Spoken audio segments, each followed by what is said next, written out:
Okay, Erev Tov. Good to see you, Abraham. Good to see everyone. First of all, we will start with saying Mazal Tov to Avraham Latityahu. Now, today is his birthday.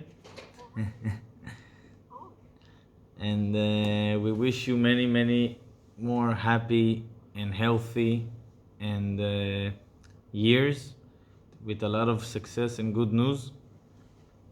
A lot of happiness.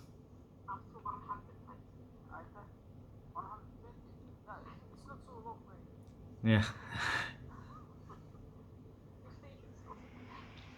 Yeah. Okay. We will start our parasha.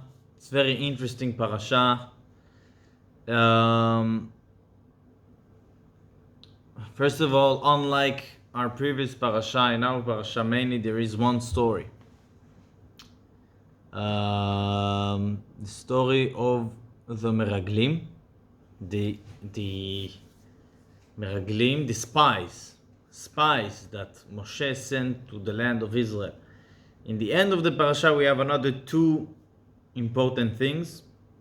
Oh no, three things. We have the mitzvah of challah.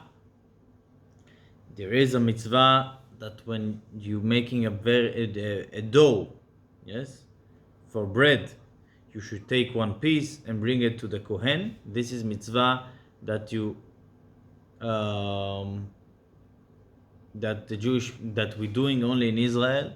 Of course, we're doing it also here, but it's only a custom to remember the same mitzvah in Israel. And there is another mitzvah that we have in our parasha, the mitzvah of tefillin, of tzitzit, sorry. And we have also the story of the wood collector, or the wood, and it's another story that in the second Shabbat of the Jewish people, that the Jewish people celebrating Shabbat, there was the first Jew that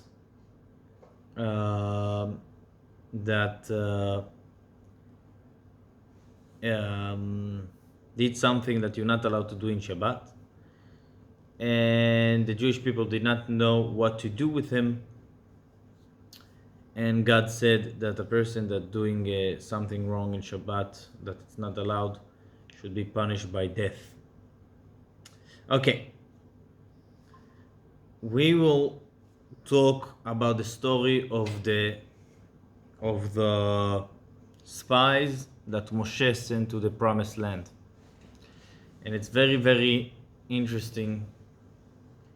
We need to understand it. So what was the story? Our parasha, the name of the parasha is Shlach. What is Shlach? Send. When I telling another person to send, I'm telling him Shlach. Send. So, what was the story? God told Moshe Shlach, but the Torah add another word, Shlach lecha. You should send. But if you think it's a good idea, do it. So God telling Moshe, you should send messengers, not spies, to Israel, to Canaan, and as I said, you should do it if you think it's a good idea. And this point, I want to come back to it. Maybe, why God telling Moshe, if you think it's a good idea? What does that mean? But this is what Rashi said. Shlach lecha, Rashi said, leda'atcha. If your mind accepts this idea, you should do it. Okay, and then Moshe choosing the spies. So who is choosing to spy? The leaders of the tribes, 12 leaders, except the tribe of Levi, but we have two tribes of Yosef, we have the two sons of Moshe become Yosef become two separate tribes, Menashe and Ephraim, and we have 12 messengers going as spies to the promised land. Moshe asking them what to do, what to check. So Moshe telling them, you should check the land, if it's good land. You should check the people, if it's hard, if it's easy, if the people are strong, if the cities in Israel have strong walls, and you should check and even bring us a little bit from Israel. We should see you should bring us a little bit fruits of Israel, that we will be able to see what's going on there. Okay, this is the message that Moshe deciding. So we have two parts. Moshe deciding to send, because God did not command them. He told them, if you decide. Moshe deciding to send spies. And then Moshe telling the spies what you should check. You should check this land and the people. Okay. I immediately ask a simple question. After I said God did not told Moshe send. It was his decision. Moshe deciding to send. And then Moshe telling them to ask the land, to check how is the land. What do you mean? It's the promised land. God told the Jewish people that it's a land of milk and honey. What they need to check? If it's a good land? You're not believing God? Moshe? Moshe is the biggest believer. So why you need to send those spies to check the land? Okay, this is a question. And then, between the spies, as I said, there were 12. Two of them were special. Everybody was special. Even Rashi said that in this time that Moshe sent them, they were special people. They were not just the regular people. They were special. And Moshe calling one of the spies, his name was Yehoshua bin Nun. We know Yehoshua bin Nun. Yehoshua bin Nun was the biggest student of Moshe. He was the successor of Moshe. He was the leader that actually took the Jewish people inside Israel and conquered and everything. And we will talk about him. Moshe calling Yehoshua bin Nun and changing his name. Until then, the name of Yehoshua was Hoshea, and Moshe adding to his name Yud. Yehoshua. Vayikra Moshe leHoshea bin Nun Yehoshua. Okay. Rashi, again, explaining what does that mean. So if you're calling him Yehoshua, you can separate it to two words. The two letters in the beginning, it's Yud and Hey. This is the name of God. And the last, it's Hoshea. It means God will save. So Moshe basically blessed his student. God will save you from the scheme, the plot of the spies. Okay. So we need to understand what's going on here. Moshe hearing that God not commanding him to do it. Moshe himself blessing his student that he will not fail in their plan. So he know what's going on from the beginning?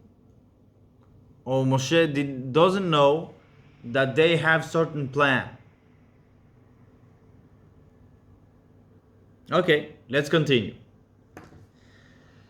They going to Israel, they are there for 40 days, looking all around Israel.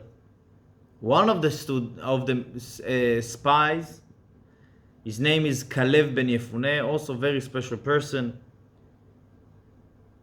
The Torah said that he went to Hebron alone. Why he went to Hebron? He went to pray. We all know what's in Hebron. In Hebron there is the graves of Abraham, Yitzchak, and Yaakov, Sarah, and also the Adam and Eve, and so there is going to pray. He prays. What he prays? Not to fall in the scam of the spies. Okay. Then all the spies coming back from their journey with the fruits, and our sage is telling us that the fruits were enormous fruits, very, very big. They're coming back and they're telling the land is good, people working, major cities, a lot of people, strong armies. We cannot conquer this land.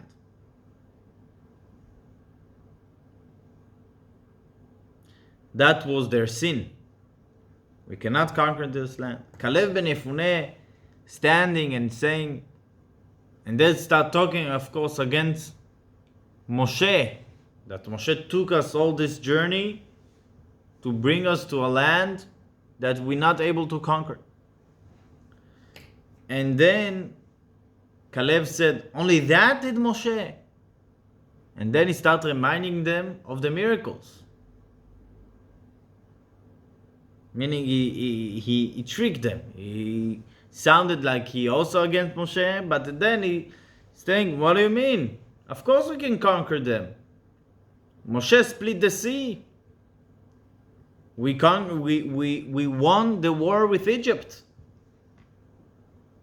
But the Jewish people was game over.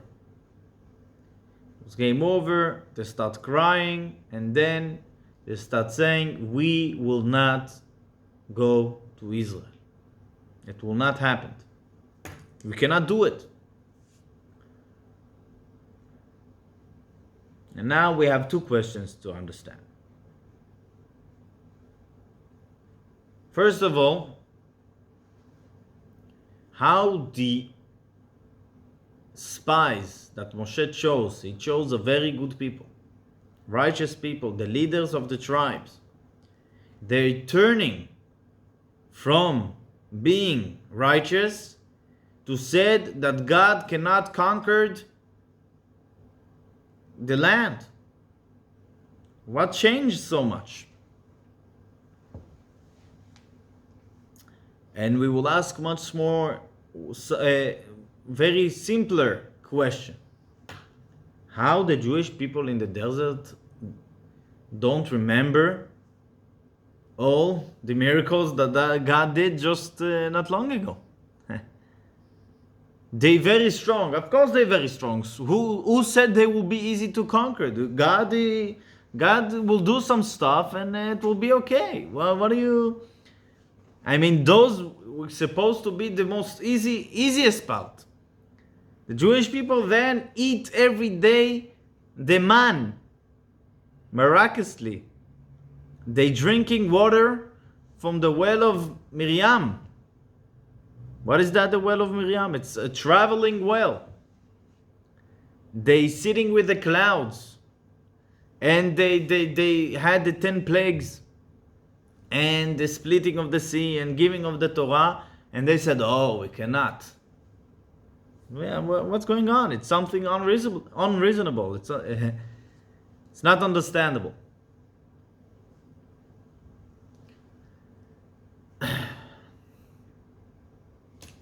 Then the story continues that God decided that we should replace this nation. And He replacing them. How are we doing it? 40 years all this generation that did not believe being replaced. Unbelievable. Unbelievable. All the Jewish people that saw the 10 plagues, were in the giving of the Torah, saw the splitting of the sea, saw Moshe, grew up with Moshe, almost no one entered the land of Israel. The land of Israel was a new generation, new people. By the way, the woman believed in Israel until the end. They did not say a word against Israel. It's only were the men. And the woman did not die. I'm talking only about the men. So when they entered Israel, they had approximately 600,000 widows. The strongest army. Yeah, but the women liked Israel, loved Israel, and they did not fall in this plot of the spies. Now we will continue a little bit the story. What was the continuation of this story? Not in our parasha, not even in the Torah, but one of the first stories in the second part of the Bible. Yehoshua, the new leader. Moshe traveled with the Jewish nation 40 years, going a very big circle in the desert, coming back to the Jordan River. Moshe passed away. The Jewish people cried, the Jewish people mourn. Yehoshua is the new successor. God telling Yehoshua, you should take the Jewish people inside Israel. What Yehoshua is doing? He's sending spies. Yehoshua, you talking to me? Some of you? No, not to me. Yehoshua sending spies. It's like doing the same mistake of his of Abraham. Everything okay there?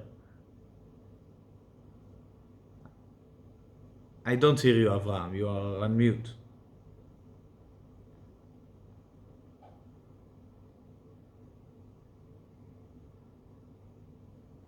No, I'm fine. Yeah, something fell there on you. Okay. The cat is happy because of the birthday, I imagine. Okay. So, Yehoshua doing the craziest thing. He's sending new spies. Why are you doing the same mistake of Moshe? Moshe sent 12 spies, and you again sending spies.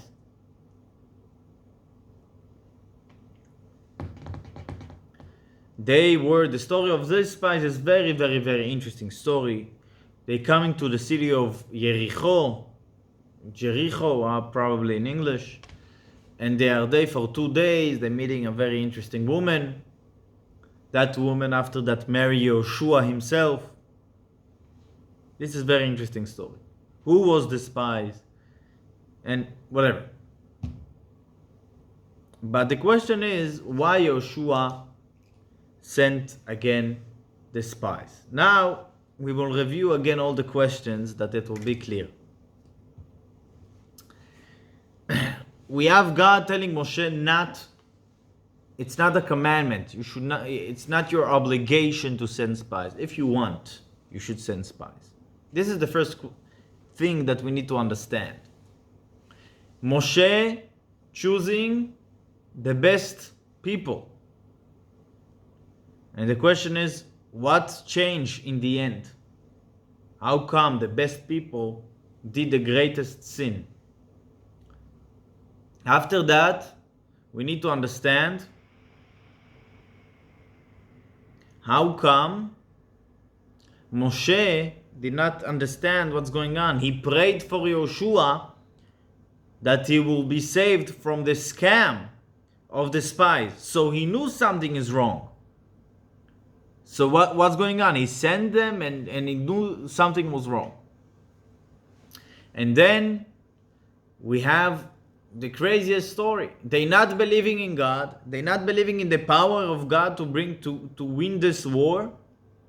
How they not believing? You are the people that saw all the miracles.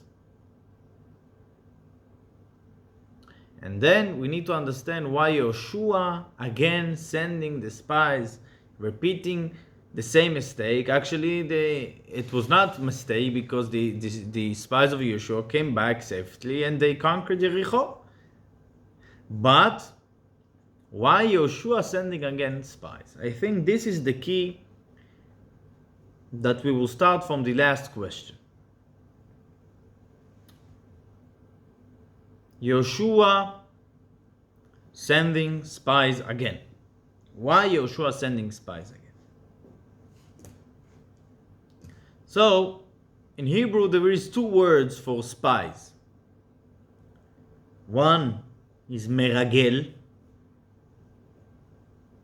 Meragel is one word. This is the Hebrew word, the modern Hebrew. And there is in the Torah Latur.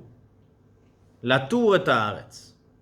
Latur is like to view, to view the land, to see. Observer. And tayar. What is tayar? Tayar means traveler, or in modern Hebrew. When the brothers of Yosef came to him, in the story in Egypt, the brothers of Yosef came to him to buy food. He recognizing them, they not recognizing him. Yosef want to make them a little bit nervous. So what Yosef telling his brothers? Meraglim atem. You are spies. They answering Yosef, we are not meraglim. Latur et haaretz banu. We just travelers. Okay? Moshe sending them, he is not saying meraglim. He's saying Latur. Go look in the land. Look what's going on. The fruits, the people. Why? You're not believing in God. Why you need to send those messengers? And the answer is very simple. God will do miracles, of course. It's not a question. And the promised land, of course, is the best land. No question. But we should be prepared according to nature. We should plan a war. We should plan on to do it. We will not go and God will just fade the people away. It will not be. Why? Because this is now how the world works. God wants everything to be according to nature as much as it can. As much as it can. So we should plan it. Not only that, the people should be enthusiastic to go to the promised land because they think it's a pretty good land. Not because there is the promise of God. No. You should see the fruits.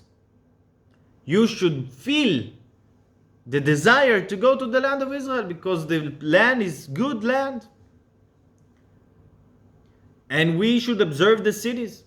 The spies, did not understood this. They understood that we're going to leragel. We're going to see and to make conclusion if we are able to do it or not. And then they saying the land is good, the cities are strong, we cannot go there. This was not your mission. Your mission was to observe, not to become a commander-in-chief and to say if we can go to the war or not. You are not the chief. The commander-in-chief is God. He will decide if we're going to war or not. You just there to see and to tell that we should be able to make our plans. This is in general. Now we understand what is the nature of this spies and what was their mistake. And Moshe, we can say, even saw it from the beginning.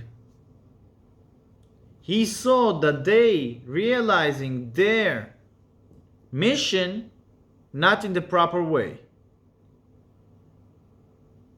And now, to understand it a little bit deeper, we should go to Chassidut a little bit, and we understand a little bit deeper what's going on.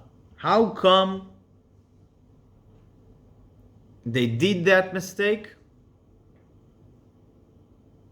And how come in the end they said God will not conquer them? What was their mistake? So as we said, we're talking about people that live in miracles every day. That was not their problem. The problem was not to believe that God will do miracles. The problem was that they knew what's going on. They knew we are now living in paradise. We are living in the desert. We have our food served. We have everything. What the Jewish people did 40 years in the desert? Learn from the biggest master. The master that spoke face to face with God. He was the master that teach the Jewish people 40 years Torah. And not only that, they knew that when they will go to the promised land, Moshe will not be there. And not only that, they knew that in 6 in the morning or 5 in the morning, they need to wake up to start working in the field because they need money, because they need to buy food. This is not the plan. This is not their life's desire. They wanted to continue the desert. Not because they were lazy, because they had the paradise on earth. They're learning from Moshe. They're eating miracles. They're drinking miracles. They have the best life. But God did not give the Torah for the desert. What will be with Estonia? If the Jewish people stay in the desert, so what will be with Estonia? People need to go inside Israel to make food, to make fruits, to sell it, to buy it, to earn their money. And then they inside the world. It's not they separate from the world. They are in the desert, surrounded with clouds. No. This is not the goal of the Torah. The goal of the Torah is that eventually Jewish people will influence and change the world itself. And they knew it and they didn't want it. That was their plot from the beginning. And then Moshe saw that they do not understand what's going on. They think that they are good because they want to be closer to God. And Moshe thought to himself, they are good. But when you're missing the point, you can be anywhere. They knew that God wants them in Israel, but they said, let's try to to stay here, to be closer to God in the desert. And that's Moshe saw. But that's in the good level. When they came back in Israel, they were already inside their plot so much that in the end they said, God cannot conquer them. How? Now we're getting to another idea. They knew they need to go to Israel. They knew in Israel everything is according to nature. We will not eat fruits from heaven. We will not sit in the clouds. And they thought another something very simple. Nature is nature. There is no miracles. So they didn't have problem believing that God can do miracles. But they thought when the Jewish people enter Israel, there will not be miracles anymore. So they said, we cannot go there.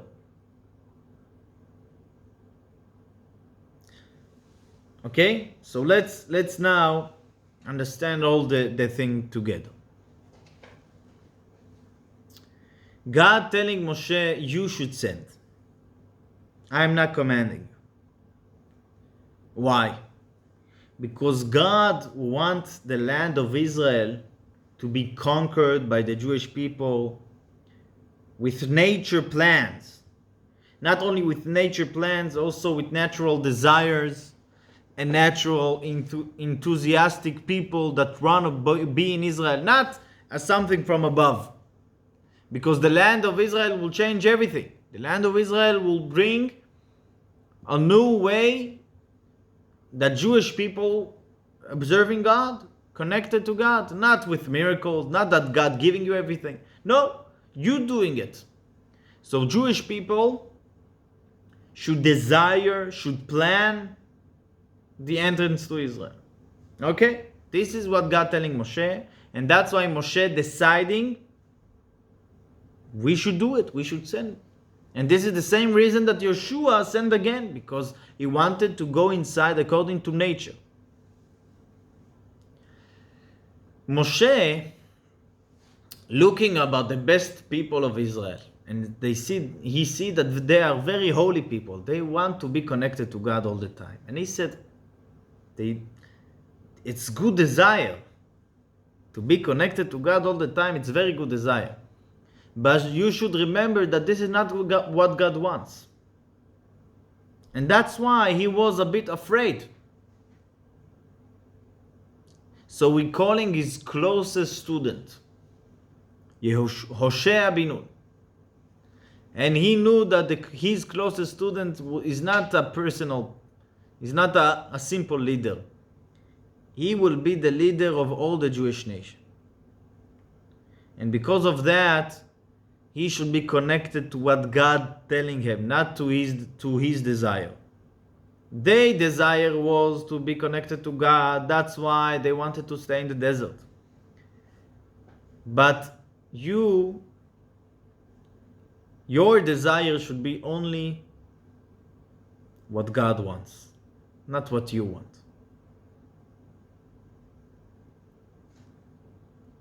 That's why adding a yud to his name. Then they coming back and they saying, God cannot bring us inside Israel because there is no miracles back in Israel and we will not conquer them. How they came to this conclusion, as I said, it because they missed the point that if God wants it, it doesn't matter your mathematics. You should conclude your conclusion is that we cannot go to Israel. You not know everything. You think there will be no miracles in Israel. But what is the truth? What is the truth? The truth is that there is miracles in Israel. And also after God taking the Jewish people to Israel and telling them now you should work on your food and you should work in the field and I will not give you your own food. You should be connected to nature as much as you can. But it doesn't mean that now the world is disconnected from miracles. Now, the type of miracles change. Because now God wants us to be more connected to nature. As we know, I would say example about the story of Purim. The story of Purim, the name of God is not there in the Megillah scroll. Yes, there's no mention of God. It's book on the Bible with no name of God in there. And if you would look of all the story, not only the name of God is not mentioned, if you would read every part separately, you will not see any miracles there. There is no miracle. It's not accidentally that God is not mentioned there. There is no miracle. The king killing his wife, he choosing another wife, she hearing her uncle hearing a story, she's saving the king. There is one advisor advising the king to kill everyone. She eating with the king, convince him. This is the story. But you looking in all the story, you see that God is not only doing miracles, doing much greater miracles than the splitting the sea. Why? Because Esther is the queen. I'm just saying one example. Esther is the queen before the plot against the Jews was decided by Haman. It means that God started the miracle before the problem was there. Splitting the sea was the Jewish people crying before the sea, and then God splitting the sea. Okay. But to have solution to the problem before there is a problem is much greater miracle. This is one example. I will say a little bit deeper. I'll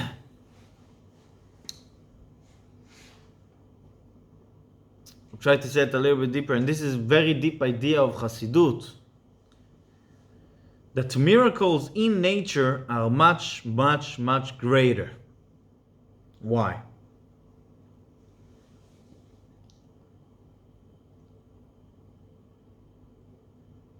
When God doing a miracle that is not according to nature, is splitting the sea. For example, of course, there is science that telling that it can be natural, and the wind and everything can be, of course, we have no problem with that. But when God doing something unnatural, it means that if God wants to reveal himself, how he can do it? He's doing something unnatural. What does that mean? That the natural stayed without the revelation of God. To reveal himself, he did something unnatural. What about the natural? So God can do something to show his greatness, to show his awareness, to show that he is there with, we can call it breaking nature. But then people will think, so he's not in nature. He's stronger than nature. God is not stronger than nature. God is also nature. He's not stronger than nature or stronger than the nature it's also made by God. That God solve the problem before there is a problem, it means that everything was made by God. The problem, the not problem, everything. God is not there intervening and he breaking nature and then he's doing his miracle. No. Also nature is made by God. It means, in other words, if the nature, if the we can call it the goal or the purpose of miracle is to reveal God in the world. The miracles that are inside nature revealing much deeper connection that God have with the world. They're revealing a connection that God have in nature itself. The power that God have in nature itself, not something coming from above. So that was something that the messenger of Moshe, the spies did not understood that God purpose is the only thing that's important, not your feeling of connection to God. Because if you looking for your feeling, you will eventually would say God cannot do anything because he decided that now it's only nature, and then he cannot do because they're stronger than us in nature. Above nature we win. In nature we cannot win. In other words, they serving themselves, they coming to conclusion. And that was their problem. And I would say another last, if you remember, 2 weeks ago, it was a difficult meeting. And I explained there about the presidents of the tribes, that when donating to the building of the tabernacle, they donated last, but when they gave sacrifices, when the tabernacle's work started, they were the first ones to bring. What was their problem? Because they thought that our mission, they thought about themselves, their mission to connect Jewish people with God as presidents. That was their mission, to connect the tribe with God. So they thought, we will connect, they will be connected. And then they realized, after the Jewish people did much more than the presidents thought, they understood that the Jewish people have their connection with God. The president is there only to help.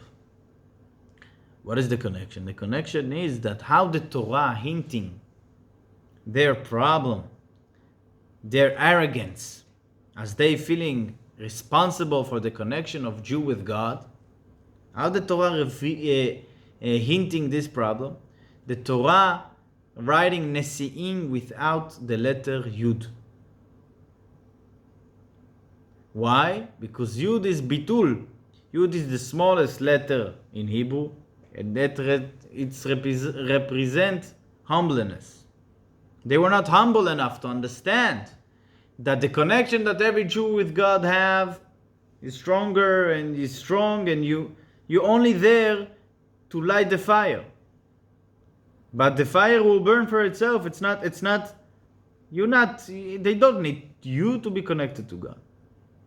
So they were a little bit arrogant, and the Torah hinting that with the word Yud, how it's connected to our lesson, because this is what Moshe did to Yoshua. Moshe knew that their problem of the presidents was that they felt too much themselves. And they will come to a conclusion and they want to be connected to God. The problem was that they wanted to be connected to God in their own way. And Moshe adding to Yoshua Yud, because you need to understand the point, like Yud. The point is that we're doing what God wants.